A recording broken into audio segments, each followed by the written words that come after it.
Bonjour, nous sommes donc aujourd'hui à Antsirabe toujours avec Mathieu. Bonjour Mathieu, merci d'avoir accepté cette interview. Donc Mathieu est le responsable ici du CIRAD et est chargé du dispositif en partenariat système de production d'altitude et de durabilité qui fait énormément de choses avec des partenaires locaux pour améliorer la recherche agricole, y compris par rapport au changement climatique. Donc Mathieu, est-ce que vous pouvez tout simplement d'abord nous expliquer ce que vous faites exactement dans ce dispositif partenarial?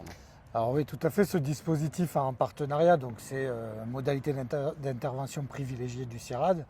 Donc on est déjà à 6 institutions, 2 institutions de recherche françaises, le CIRAD et l'IRD, et 3 institutions malgaches, une université, l'université d'Antananarive, et 2 institutions de recherche que sont le FOFIFA et le FIFAM Nord, et finalement une institution de recherche internationale qui est l'Africa Rice.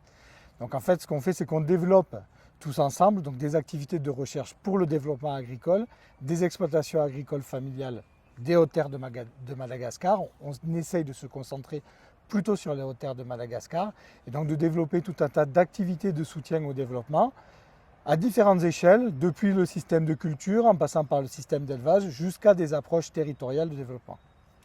Merci beaucoup. Donc vous êtes un spécialiste des sujets d'élevage en particulier, qui évidemment à Madagascar n'a pas du tout la même problématique, y compris par rapport au changement climatique qu'en Europe ou que dans les pays occidentaux.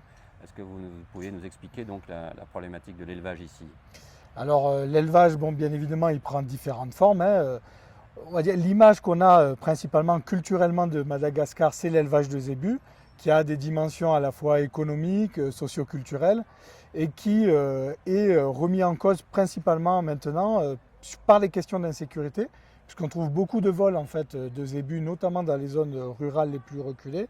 Et donc ce qui tend à diminuer le cheptel de zébus, et donc de fait à aussi diminuer les fonctions qui sont apportées par cet élevage-là, que ce soit les fonctions de diversification des revenus, de capitalisation, mais aussi toutes les fonctions un peu de prestige social apportées par cet élevage de zébus-là.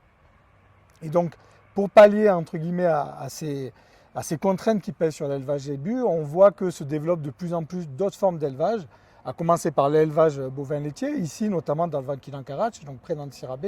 On est dans la zone principale de production du lait qui se développe maintenant depuis 30 à 40 ans sous l'impulsion de différents projets de développement et qui fonctionne, hein, puisqu'on voit de plus en plus de lait, y compris du lait local transformé, y compris par des agro-industriels.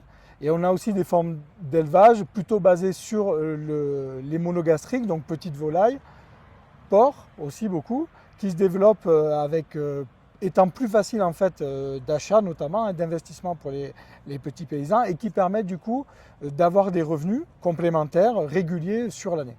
Alors est-ce que le changement climatique affecte donc le système d'élevage à Madagascar? Alors bien évidemment, alors déjà pour partir sur l'animal, effectivement la capacité des animaux à résister à des pics de chaleur qui sont de plus en plus importants, même s'il faut relativiser toutefois l'impact de ce changement climatique-là sur l'animal. C'est vrai notamment pour les espèces plutôt exotiques, hein, importées, qui ont été importées ces dernières années. Mais malgré tout, l'impact principal que témoignent notamment les paysans, c'est plutôt l'impact sur les ressources naturelles, et en particulier les parcours naturels et le pâturage, en fait, avec une diminution de la quantité de ressources produites, mais aussi un changement dans la diversité des espèces, donc la diversité floristique, hein, la diversité des espèces de ces parcours, vers des espèces qui sont moins appétantes, qui sont moins nutritives, et donc du coup ce qui pose plus de problèmes pour l'alimentation de ces animaux élevés sur le mode extensif.